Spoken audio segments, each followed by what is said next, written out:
Imagine you're a shepherd on Innistrad. Your flock thrives, and the village of Godstaff is proud to have you amongst them. You're in bed, tired but cautiously optimistic. When you're about to fall asleep, you hear howls outside. You run out of your house to your sheep. Their pen is open, entrails are everywhere, and you see sheep running for their lives. You run after them with howls to your left and to your right, putting you into a frenzied run. The sheep are getting away. A straggling lamb is within reach, and you jump on top of it. Your mouth finds a leg, and without a second thought, you rip the flesh from its bones. Warm blood wells up from the flesh while your eyes change color. The lamb's bleeding is drowned out by your skull-changing form. Bones crack and rearrange. Your body hair becomes thicker and furry while your tailbone grows into a long, bushy tail. What clothes you had on are being torn to shreds as your body grows in size.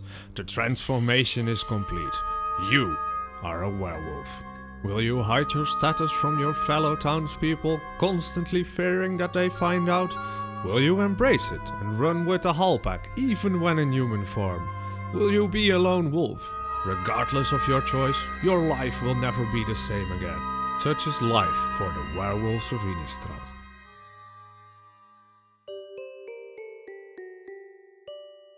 Godstaff Shepherd and its backface Godstaff Howler were the first werewolf cards spoiled from Innistrad, and one of the first double-face cards shown to the public. When the Gothic horror plane was greenlit, it was inevitable that it would be populated by zombies, vampires and werewolves, classic creatures of Gothic horror. There have been some werewolves in Magic prior to Innistrad, but they certainly exist. For Innistrad, werewolves had to be done better. They needed a gameplay mechanic to capture their essence: transformation. This led to the creation of the double-faced cards, which was a much cleaner way to convey transformation than the Kamigawa flip cards. Mark Rosewater recently stated in his The Future of Magic article that it is a very deep design mechanic that can lead to all sorts of exciting things. So if you like double-faced cards in any form, thank Innistrad and thank the werewolves. Innistrad consists of 4 great provinces. Just as the provinces of Cavern, Nephalia and Stansia are connected to the humans, zombies and vampires respectively, the province of Kessig is tied to the werewolves. It's a province carved out of, and is still surrounded by, the gigantic and ancient Ulvenwald, or Wolf Forest. It's not a safe place to travel through. Paths double back on themselves and werewolves lurk. To get to Kessig from another province, you can take a few different paths that are collectively known as the Breakneck Ride. It is named like that for the speed travelers journey at, as fast as possible to evade trouble as much as possible. The Bower Passage leads from Cavern to the heart of the Ulvenwald, the Hairpin Road comes from Stansia, and the Briar Bridge lies en route from Nephalia. The most prominent village in Kessig is Godstaff, which is situated on the lip of a deep crevasse. It's a village of farmers and shepherds. Its elder Common has led mobs to attack homes or families if they were believed to shelter werewolves. This almost over-the-top hatred of werewolves is interpreted by some villagers as Coleman trying to mask his shame of being a werewolf himself. Another village, Lamphold, lies in the midst of wide pastures for their livestock.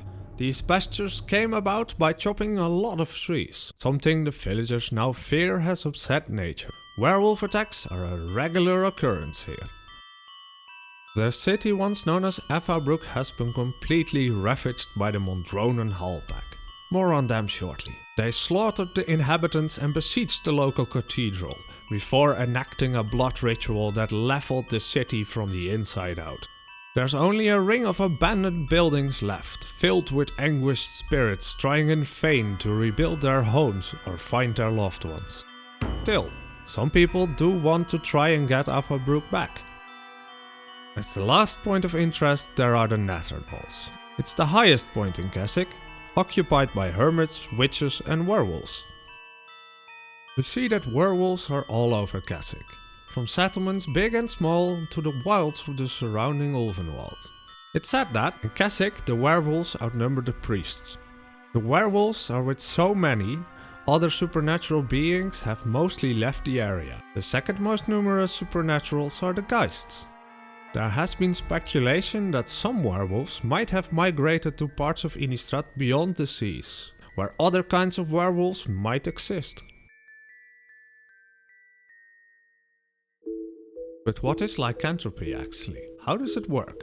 On Innistrad, it's a supernatural curse which causes internal strife between the original human side and the newly acquired wolf side. When the wolf side wins, the person transforms into a werewolf.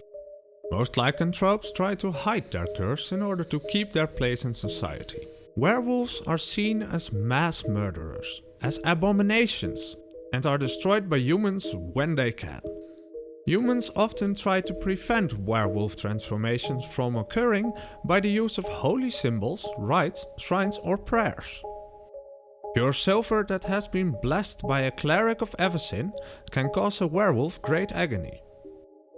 As the moon waxes and Avacyn is nowhere to be found, these prevention methods become less powerful. Religion and conscience hold less value and it's easier for the werewolf to change. When the moon is completely full, a transformation is inevitable. It's likely there's not a singular method of transmitting the curse, though being called into a wolf pack by howls is an experience many werewolves share. The howls awaken the wolf inside, and the new lycanthrope runs with the werewolf, slowly taking on more traits of a wolf. Together they hunt, usually animals of prey, but hunting humans or even other werewolves is not unheard of. When the recruit has bitten into a mouthful of flesh, they complete their transformation amidst a chorus of howls. The curse of lycanthropy is hard to get rid of. However, if a werewolf dies in wolf form, they return back to human form. This process is called death reversion. An alchemist known as Theodora Glick has had the most success treating lycanthropy, but even she could only hold off the curse for 3 lunar cycles. After that, the werewolf would be stronger than before. With Avacyn gone, the only chance to get rid of lycanthropy was to pray for her return. Luckily, her restoration was right around the corner. When Avacyn was freed from the Hellvault, Elder Coleman of Godstuff led a grand offensive to try and rid Kessig of werewolves. He named this the Godstuff Hunt. When humans and werewolves faced each other in the bright light of the moon, the werewolves began to change back one by one to their human forms thanks to the reinvigoration of Avacyn's magic. The Godstuff Hunt turned into a reunion as many saw their lovers and friends again. Avacyn appeared to the group and told them she could not break the curse of lycanthropy. Breaking the wolf part of a werewolf would cause their humanity to break as well. As an alternative, Avacyn offered the werewolves a place by her side if they promised to serve as guardians of humanity. When Avacyn fused the wolf and human aspects together with a spell called the Curse Mute, the Wolfir were born, dedicated to the principles of the Church of Avacyn. Some humans praised the Wolfir as protectors of Kessig, while others saw them as just another beast to fear and ward against. Werewolves can stay solitary or band together. When werewolves band together, their group is known as a Howlpack. Howlpacks range in size from just a handful of individuals all the way to an actual horde of hundreds of werewolves. Regardless of their size, a Howlpack is led by a singular alpha werewolf, a position that's often challenged by others in the pack. And look, the alpha wolf thing is a myth, but it's fine here for the purposes of story and world building. The largest Howlpack is called the Krallen Horde. They have existed for decades and at its peak had over 200 members simultaneously. The alpha is called Ulrich, or Wolf Ruler. He's a cunning and perceptive man who runs with the Krallen Horde even in human form. He considers wolves as equally valid members of the pack. The Krallen Horde has survived the Curse Mute and draws new recruits from all over Innistrad. Before the Curse Mute caused the Mondron and Howlpack to fall apart, they were infamous for their use of blood magic. Their alpha, Tovolar, led them on revels of carnage. He was a silver-furred werewolf who never spoke and seemed stuck in werewolf form. This pack is responsible for the destruction of Avabrook and its turn to Hollowhenge. Another Howlpack that has not made it through the curse mute was the rather small Lycanthropy from Gavany. Where most werewolves transform during a full moon, the Lycanthropy preferred the darkness of a night with a new moon. They were among the most vicious of packs, preferring the flesh of children. They had a bloody and grisly way to stake their claim on the Whittle area in Gavany, including its largest settlement of Estwald. The Alpha Skahara led the pack to kill whole families while sparing their servants. A Howlpack that has emerged since the curse mute ended is the Filled-in pack.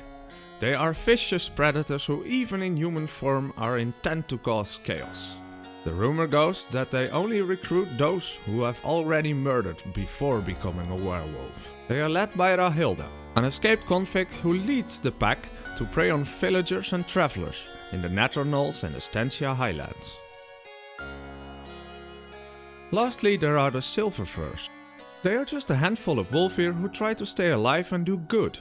They are helped out by two humans who keep the Howlpack moving along. Little else is known about them. When we returned to Innistrad, the tone had shifted. While the original block was about gothic horror, Shadows over Innistrad was more of a mystery, with investigate, madness and delirium as mechanics. When we come to Eldritch Moon, the name itself already points us to cosmic horror, if the allusion to Shadows over Innsmouth didn't already clue you in. The madness continues and escalates quickly to a climax, while Eldrazified creatures emerge and meld together. As Avacyn fell into madness, the curse mute was practically undone. Most Wolfir turned back into their werewolf form. The few remaining Wolfir are ostracized by humans and prey of preference for werewolves. Emrakul's corruption comes in 5 stages: distorted, deformed, disfigured, misshapen and monstrous. Her corruption does not affect the human and wolf sides of a werewolf equally. It's possible for a werewolf to show no corruption while in human form, while being completely warped both physically and mentally when transformed. Due to Emrakul's influence, a new Howlpack emerged, the Drone Pack. They are mostly previous members of the Filled-in pack and prefer silence over howling. The Krallen Horde fights this new pack. And then, Emrakul decides to put herself in Silver Moon timeout. What happened to the werewolves since then is unknown, and we have not gotten any clues from newer cards. Lastly, we must take a look at Arlinn Kord. We know about Ulrich and some others, but none of the named werewolves are active participants in the written story, except for Arlinn. According to the original art description for Arlinn Kord, she is about 45 years old, although in War of the Spark she seems to have lost a decade or two. She's name dropped in a card in War of the Spark, and that's also the extent of her portrayal for the War of the Spark books and online stories. However, there's also the story The Archmage of Goldnight, her origin story.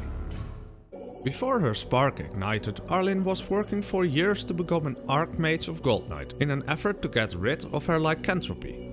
She believes that Avacyn's power and blessing will thwart the curse cast upon her by the Mondronen Howlpack when she was a teenager. She is inducted as Archmage by her mentor, Archmage Rambert, who doesn't know about Arlinn's werewolf status. The ceremony is interrupted when a horde of devils attack Havengul, and the angels request the Archmages to help. Arriving there, they fight, but the devils completely overwhelm the defenders. As an angel cries out in agony, Arlinn unwillingly transforms into a werewolf. He fights the devils with claw and jaw, and gets lost in the blood rush of battle. She attacks an angel and manages to rip off a wing. As Arlinn feasts upon the angel's flesh, Archmage Rambert comes up to her. The human part of Arlinn regains a bit of space and she sees the carnage she wrought, the dead angel and the judgment in her mentor's eyes as he strikes his sword down on her.